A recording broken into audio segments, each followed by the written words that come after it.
Вот. И указ Сердоль-Шаха Кицаду Ермолов в Кавказе, командующий Кавказским корпусом Хотин Хавиошина, Суязин докладной между Кумой и Тереком. Я захватил у этих самых туземцев, по-моему, он из Масит миллион Истахбуцар, и он пишет, у нагайцев и у чеченцев. Это территория от Терека до Кумы. Кума, калмыки, да, Хуачаду, Кума. 6 миллионов или 2,5 миллиона овец захвачено у туземцев. Так, ну, масштаб, он хайнхак, какой масштаб, это скотоводство. Нохчиш, даже. Так, Кузкиген, Уэштат, Яра, Язин, выписывает, Шлилу, Шерезе, Халхарт Амхала, история Кабардинского полка, по-моему, история Кабардинского полка. Ермола, Вечхинаха и полк Нохчичуялина, и вот они как они описывают. Кабардах, Амбиню и полк. Вот. Когда мы попали в Чечню, было ощущение, как будто мы попали в рай. Если на земле существует рай, он, наверное, находится в Чечне. После Дагестана у нас впечатления были очень сильные. Чеченские села утопают в садах. Что удивительно, земля полностью, она испещрена арыками, у чеченцев полевное земледелие. Когда наша кавалерия шла через чеченские поля кукурузы, то всадников не было видно. И власть всязду, 7 лет войны на Кавказе был. Царь Масара отмечает. Домов не было видно. Все вокруг были сады. Мы с удивлением узнали, что чеченцы занимаются культурным садоводством. Здесь мы впервые, офицер, мы впервые увидели, на одном дереве висят яблоки и груши. Привыкнешь. Черешни были очень крупные. Персики были с кулак величиной и просвечивали косточки. Мы набивали фруктами свои рюкзаки, то есть ранцы. И в то время у нас уходило до нескольких недель времени, чтобы уничтожить то, что осталось после того, что мы вывезли.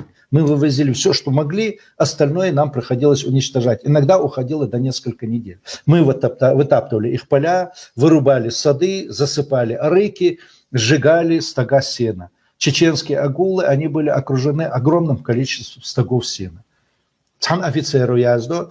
Удивительно, Васу, чеченцы имели запасы продовольствия и кормов для скота на 3 урожайных года подряд. У них голода не бывало. И мы это все уничтожали. И Ермолов связью, надо тактику выжженной земли. Когда мы полностью все это уничтожим, чеченцы, когда они будут видеть, что их дети, жены умирают с голода, вот тогда их пыл, говорит, уменьшится. И тогда они, говорит, сдадутся на милость победителю. Откровенный массоязищу. Бирже Шоушера, штабе Абалбинсу, Кавказского корпуса, Шоушера.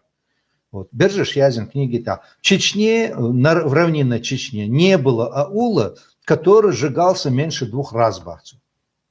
Меньше 2 раз. Поэтому чеченцы не отстраивали дома. Они старались построить такой навес, который не жалко было бросить.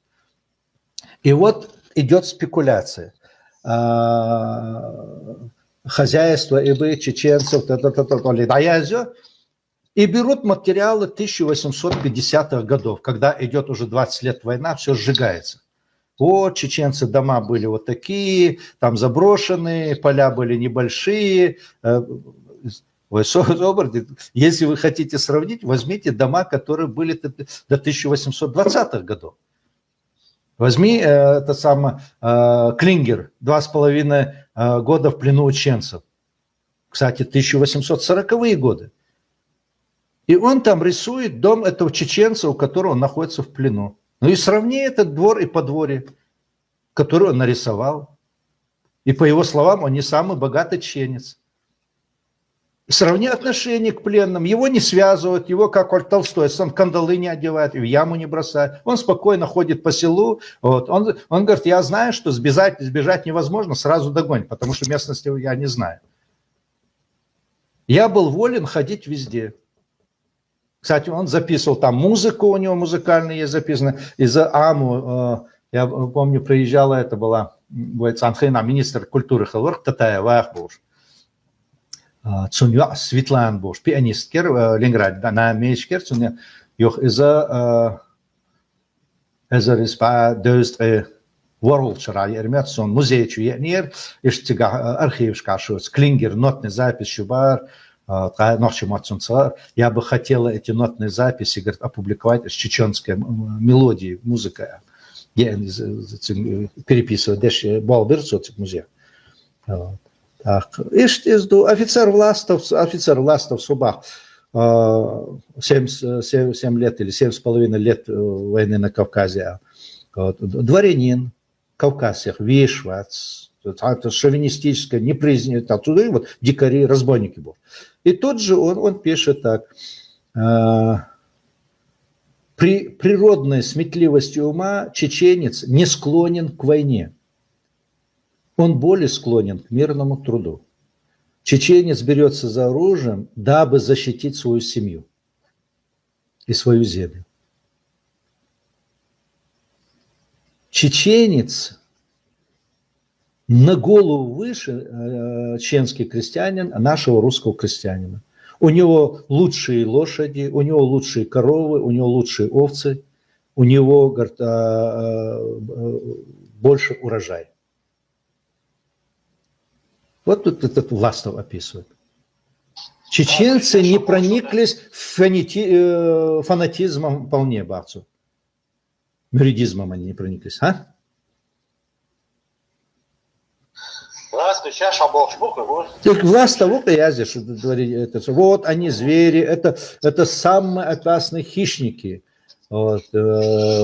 Мир не видел таких хищников. Платон Зубов, Семен Броневский. Это удивительные хищники, бах.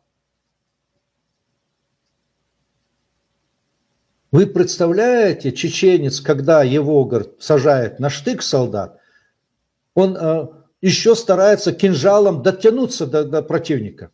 Оказывается, это воду, знаю, оказывается, штык, просто шиклюк халаин, волвиш халгару.